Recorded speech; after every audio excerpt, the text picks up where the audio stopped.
hemos logrado tomar contacto con un periodista argentino Sí. que se fue hace como 14, 15 años, creo, a China, ¿sí? Y allá está. Y está justo, en este momento no, pero ha estado viviendo en el epicentro de donde se originó este coronavirus, el SARS-CoV-2. Hablo de Brian González, que está ahí en contacto con nosotros. Brian, ¿cómo va? Buen día para nosotros, buenas noches para vos. Hola, hola, muy buenos días para todos, ¿cómo les Para va? vos. Gracias. Es de noche ahí, ¿no? En Beijing. Sí, son las 9:23 de la noche. Bien. Bueno, primero la alegría de contactarte, segundo, conocer qué fue lo que te llevó desde muy joven creo que tenías 15 años, ¿no? En semejante momento de tu vida, ¿qué fue lo que te atrajo de la cultura china para decidir ese rumbo e irte por allá? Bueno, a ver, a partir de los 14 años me empezó a interesar de la nada el hecho de querer estudiar chino, ¿no? Entonces, saliendo de la escuela, un día dije, quiero estudiar chino, me comuniqué con mi familia y les dije, quiero estudiar chino. Empecé, me encantó, a los 5 meses me gané una beca para poder estudiar acá y a los 18, porque tenía que ser alumno universitario, me vine. Así que ya eso hace 12 años. Ajá. Bueno, un poquito más en realidad, que ya me quiero sacar años, pero sí, así que sí, fue de locos en el 2009 llegué y, y bueno, me encantó porque bueno, en Beijing primero estuve estudiando, Sí. hice una licenciatura, luego una maestría, luego empecé a trabajar y pasaron muchas cosas en ese trayecto y en esos años. Exactamente, y quiero que cuentes algunas de ellas, pero además quiero preguntarte que has perfeccionado tanto el chino mandarín que se cuenta que hablas como si fueras un nativo de ese lugar, ¿es así? Bueno, sí, a veces me pasa que me dicen cuando me llama, por ejemplo, un delivery que me está mandando las cosas o me voy a tomar un Uber y me dicen, pensé que eras chino, porque cuando Claro, hablamos por teléfono pensé que eras chino, después me ven y dicen, sos extranjero. tal cual. Y me pasa eso. Una de las cosas, Entonces, una de las cosas que te mm, ha pasado, tengo entendido, ha sido, por ejemplo, traducirlo a Lionel Messi en una visita que hizo como astro del fútbol a aquel país. ¿Es así?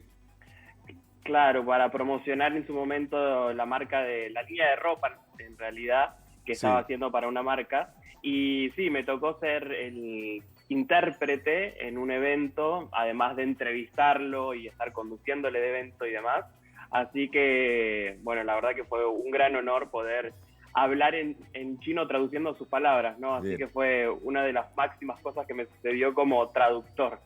Brian, estás en Beijing, pero residís habitualmente en Wuhan, ¿está bien? En ambos lados, En porque ambos lados. trabajo con la televisora de Hubei, digamos. Sí. Ajá. Ajá. Al principio creo yo, no sé si Juanpi acá y vos también, Brian, van a compartir conmigo, pero mirábamos hasta con mucha bronca ese punto del planeta, diciendo por qué dejaron que sucediera lo que sucedió y que se expandiera el SARS-CoV-2 como lo hizo. ¿Qué mirada hay sobre Ujú. eso y cómo se vive hoy en ese lugar del mundo? Bueno, primero que todo, como vemos con la experiencia de cada uno de los países, el hecho de, a ver, que no se deje expandir el virus es muy difícil, ¿no? Lo Sí. hemos visto tanto en Argentina, en Brasil, en Estados Unidos, en Europa, en cualquier lugar del mundo. Así que imagínense siendo el primer lugar que se dio cuenta que esto era un virus nuevo, Claro. porque todavía no se sabe a ciencia cierta si el virus comenzó aquí en China o comenzó en cualquier otro país del mundo. Eso es lo que dice, lo que nos pone en tela de duda China, diciendo que quizás en el 2019, con otras cosas que se vieron, por ejemplo, los desechos de aguas residuales, quizás ya había casos de coronavirus en el 2019 en otros países del mundo, como puede ser España, Italia, Estados Unidos, ¿no? Entonces, Sí. eso todavía no se sabe. China fue el que primero dijo, esto es una neumonía típica, Sí. veamos por qué razón. Y se dijo, bueno, es un coronavirus, pero es nuevo, no lo habíamos visto antes, eso es lo que se dijo en Wuhan, ¿no? Ajá. Hoy ya sabemos que la cuarentena de Wuhan fue de más de 70 días, fue una de las cuarentenas más estrictas del mundo, y por esa razón también Wuhan tiene la facilidad y el orgullo de decir hoy en día que es un lugar donde la vida está totalmente normalizada. Ah, ah. O sea, yo cuando me muevo en Wuhan, a ver, en las calles sí la mayoría de la gente sí sigue utilizando barbijo, Bien. eso sí, pero por ejemplo, están bares abiertos, boliches abiertos, hay festivales de música en las cuales la mayoría de las veces la gente que no utiliza barbijo son los jóvenes. Así Claro. que la gente que va a trabajar y demás, sí, o sea, siempre usa barbijos y además que en el transporte público el barbijo sí es obligatorio. Bien, pero Brian, esa es la gran pregunta que te aprovecho que te tenemos ahí para sacar mitos. Se dice que desde antes, en China se usaba, antes del COVID, ya se usaba el barbijo, digamos, que ellos tienen la cultura del uso del barbijo y uno por ahí los ve en los aeropuertos y eso. ¿Es tan así o forma parte de esos mitos que por ahí llegan?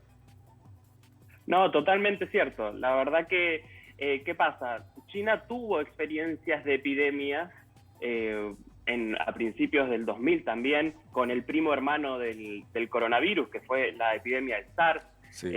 También tuvo la gripe aviar muy fuerte. Exacto. Entonces, ya cuando hay un poco de desconfianza o hay un rebrote o hay mucha gripe, incluso normalmente, la gente utiliza barbijos. Y es una cosa totalmente normal y habitual ver barbijo. Yo antes de la pandemia, también cuando viajaba en avión, me ponía barbijo por una situación de decir, bueno, no me quiero... para una cuestión de seguridad, ¿no? Y entonces eso sigue estando y se sigue viendo porque obviamente la guerra contra el coronavirus todavía no ha terminado. Así Claro, que todavía claro. hoy en día se sigue viendo gente con barbijo. Brian, ya volvemos al presente, pero me voy un poquito para atrás, un poquito, unos meses, un año y algo, o más. Y digo, se discutió tantísimo de si el coronavirus había partido de una ingeniería en el laboratorio o se había partido realmente de un contagio entre animales. Se habló de la sopa de murciélago, se habló del pangolín. ¿Qué se dice ahí en el epicentro del coronavirus? Bueno, se dice lo que dice la OMS en la investigación que se dio a conocer de la OMS, que el coronavirus es de un origen zoonótico, ¿no? Que pasó de un animal, que puede ser un murciélago o puede ser un animal intermedio que pasó del murciélago a, por ejemplo, una serpiente o un gato, puede ser. Entonces, a partir de eso, luego saltó a humanos. Eso es el resultado de la investigación que se hizo junto China con la OMS, ¿no? Con la Organización Mundial de la Salud. Eso es lo que se cree aquí. Lo que se cree últimamente, gracias a lo que dijo Biden en los últimos días, fue que puso de vuelta a decir, bueno, hay que investigar el origen del coronavirus porque creemos que fue un error de un laboratorio chino que se le escapó. No que fue generado en un laboratorio de ingeniería científica china que dice, bueno, voy a generar un arma. No, eso no es así. Sino que dice, puede ser que haya por un tipo de no un buen control del virus, se haya escapado. Pero a su vez China dice, luego de que salió el informe de la OMS, se hizo un rastreo en más de 100 especies de animales de la zona y de toda China. Y no se encontró el coronavirus en los animales de China. Entonces, dice China, ¿por qué? Claro. Y si nos remontamos más al 2019, como les estaba diciendo, en las aguas residuales de noviembre del 2019, se puede ver rastros de coronavirus. Ajá. Y eso no es que lo estoy diciendo yo ni lo dice China, eso lo dijo España, que fue que se encontró en Barcelona, se vio en Italia, se vio en Brasil y se vio en Estados Unidos. Entonces dicen, ¿por qué nos están echando la culpa a nosotros y lo están utilizando políticamente? Porque quizás eso es una utilización política. Si vamos a buscar el origen, no solo nos fijemos aquí en China, sino que fijémonos en todo el mundo, porque quizás el origen del coronavirus no fue en China, sino que fue en otro lado, y el primer brote grande y que tuvo registro y que se supo que era del SARS-CoV-2 fue en China. ¿Por qué? Porque China tiene una base de datos muy importante gracias de lo que pasó a principios del 2000 con el SARS. Claro, claro. Entonces, eso es lo que pone en tela de juicio China hoy en día. Bien. Brian, ¿cómo fue el proceso de vacunación allá? ¿Se vivió y se vive con la misma ansiedad que acá en estos pagos argentinos? Teniendo en cuenta todos los que son. Claro, teniendo en todos cuenta los habitantes que son, exacto, claro. exacto. 1.400 millones de habitantes. Para 2 dosis son 2.800 millones de dosis de vacunas. O sea, es una cosa impresionante, ¿no? Pero, a ver, China, lo que, como ya sabemos, en Argentina está Sinopharm, y también ahora ciertas provincias han comprado la vacuna de CanSino. Esas son 2 vacunas más Sinovac, que es la tercera, que fueron las primeras que se autorizaron como para utilizar de emergencia en junio del año pasado. Junio del 2020 estamos hablando. Sí. Luego, la campaña de vacunación, como se debe, empezó en China finales de diciembre, principios de enero, donde se autorizó la utilización de las vacunas en todo el país para empezar las campañas de vacunación. Ajá. Entonces, a partir de ese momento se empezaban a vacunar la mayoría de las personas de, por ejemplo, Beijing, que hubo un rebrote en ese momento a finales de diciembre, y en lugares donde había rebrotes. Pero ¿qué sucedió a partir de marzo? Empezó la vacunación masiva y la aceleración de la vacunación. Entonces, ajá, por ejemplo, últimamente por día se están dando 15 millones de dosis. Sí. Por día. Por día, 15 millones. Casi lo que hemos vacunado en el país. Por día, 15 millones. El mismo porcentaje, Brian, de vacunación que damos en el país, 15 millones de personas vacunadas aproximadamente.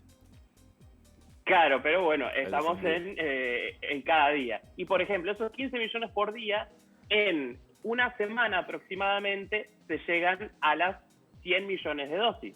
Por eso, en estas últimas semanas está, que empezó a hacer, a partir de las 600 millones de dosis, de la aplicación de las 600 millones de dosis, sí, cada semana se rompe una barrera nueva. Entonces son 600, 700, 800, 900, y la última barrera que se rompió en la semana pasada fue de las 1.000 millones de dosis aplicadas. Bien. Brian, acá se cuestiona un poco la Sinovac, no en Argentina no, porque no está, pero en Chile sí, por ejemplo, se habla de la efectividad de la Sinovac, que es baja respecto a la Sinopharm o a la de CanSino. Allá en China, ¿se cuestionan también las vacunas, el origen, el porcentaje de efectividad, o no importa mientras estés vacunado? La verdad que obviamente que están los datos de la efectividad de la vacuna, y sí, en su momento se dijo que CanSino era con una efectividad un tanto más baja. Dependiendo el organismo que lo diga, está alrededor del 50% ante el contagio. Eso no quiere decir que no sea efectiva ante los casos graves, por ejemplo, de internación o de síntomas muy graves de neumonía muy grave, ¿no? Entonces, lo que sucedió es que estamos en un proceso de aprendizaje en este momento. Puede ser que salgan nuevas, como la variante Delta, por ejemplo, que quizás haya vacunas que no sean tan efectivas y demás. Entonces, estamos en un proceso de aprendizaje, eso es lo que se dice, que, por ejemplo, si una vacuna no es tan efectiva, quizás hay que darse una tercera dosis. Pero lo que dice China a su vez es, nosotros no tenemos contagios locales, no tenemos incidencia local, que por día no llegan ni siquiera a los 100 casos en un país de 1.400 millones de habitantes. Entonces, tenemos muy poca incidencia local, con muy pocos rebrotes. Entonces, el que puede hacerlo, que se dé cualquiera de las dos, Sinopharm o Sinovac. Llegado el momento, cuando se abra la frontera, cuando se abra más China al mundo, a los diferentes países, para que pueda llegar y haya más contacto e intercambio, bueno, quizás ya sabemos que tal vacuna no es tan efectiva y te puedes dar 3 dosis incluso. Claro. Entonces, por ejemplo, en mi caso yo me di la Sinopharm y sí, fueron 2 dosis, ¿no? Ajá. Pero, por ejemplo, está CanSino también, que es una sola dosis, que en China la estrategia que se hace, estuve hablando con unos colegas suyos de Córdoba también, sí, que la estrategia en China para CanSino es justamente en los lugares donde hay rebrotes. ¿Para qué? Para llegar a la inmunidad de rebaño en 14 días. Exacto. Entonces, se llevan muchísimas dosis, monodosis, porque son una sola, a estos lugares donde hay rebrotes, y en 14 días, obviamente con controles que la gente no puede ir a otros lugares, no puede salir de la ciudad, por ejemplo, se logra la inmunidad de rebaño, vacunando al 70% de la población. Claro, hablas de una velocidad, de un ritmo de vacunación que claro, nos asombra realmente. 100 casos comparando en un país con lo que pasa acá. De 1.600 millones, 100 casos diarios es nada, en porcentaje nada. Claro. Brian, sos un argentino que lleva su cultura a una cultura distinta, muy distinta, que es la cultura china. ¿Cómo se vive hoy transitando ya más tranquilamente la pandemia, pero siempre con el pie, me imagino, en el freno, ¿no? Pensando en el alerta que puede venir tras una nueva variante o una nueva pandemia, porque no, según dicen los infectólogos. ¿Cómo vive la cultura china este momento ahí? Bueno, en este momento, como ya les dije, no hay tantos casos. Pero a su vez siempre se toman los recaudos. Se recomiendan vacunate, primero. Segundo, en los lugares donde sea transporte público, siempre barbijo. Tercero, si uno llega del exterior, tiene que hacer al menos 14 días de cuarentena en un hotel. Entonces, ¿por qué digo al menos? Porque depende de la ciudad a la que uno llegue. Shanghai son 14 días, después está Beijing, que son 21 más 7 días de observación, y después está Wuhan, que son 28 días, por ejemplo, ¿no? Es cuarentena obligatoria sí o sí. Entonces, lo que dijo el canciller chino, nosotros ya ganamos la primera batalla contra el coronavirus, que fue el año pasado con testeos masivos, ¿no? Exacto, o sea, hubo un solo caso en la ciudad, por ejemplo, Kashgar, y a toda la ciudad de 4,5 millones de habitantes se la testeó. Entonces, una ciudad de ese tamaño, que es un poco más grande que la ciudad de Buenos Aires, se testeó toda por un solo caso. Claro. Para ver la situación epidemiológica, ¿no? Claro. Entonces, eso es como fue la primera batalla. Dijo, la segunda batalla que tenemos que afrontar el día de hoy es la vacunación masiva. Tenemos que vacunar a toda la población para que esté resguardada, y nosotros nos tenemos que abrir al mundo, porque China es el país que más está de acuerdo con comerciar, con abrirse, con que venga gente, que vaya gente de China para un lado para el otro. Entonces, los negocios para China es lo más importante que hay en el día de hoy. Seguro. Entonces, para eso, para una recuperación económica y para un boom económico que luego de la pandemia, como se retrasó todo el mundo, hay que vacunar. Claro. Entonces la gente en este momento dice, bueno, me voy a vacunar, total, acá no hay muchos casos, me voy vacunando de a poco, me doy las 2 dosis, y es así como se va tomando la segunda batalla, ¿no? Brian, ha sido excelente tener este contacto con vos, se te ha oído espectacular, se te ha visto genial también, increíble que estemos a tantísima distancia y hayamos hecho un muy buen contacto. ¿Te puedo pedir un favor? Nuestro programa se llama Cada Día, lo sabés. ¿Podés decirnos algo en chino que incluya las palabras cada día y después nos traducís inmediatamente para no quedar en el mar de dudas? Les puedo decir el eslogan de la ciudad de Wuhan, que justamente tiene cada día. Ah, no me digas. A ver. Sí, el eslogan de la ciudad de Wuhan sería como cada día es diferente. Porque es una ciudad que llevó a cabo obras de infraestructura muy grande, entonces estaba, bueno, hoy te hacen un puente, hoy te hacen una ruta, hoy te hacen un subte, etcétera. Entonces era como, somos todos los días, cada día estamos un poco diferentes. Entonces, Wuhan, 每天都不一样.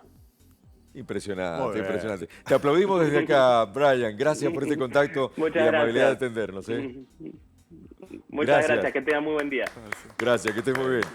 Brian González directamente desde Wuhan, de Beijing en realidad, pero dijo que va y viene con Wuhan, que sabemos fue el comienzo de toda esta historia. Sí, con lo difícil que es aprender chino.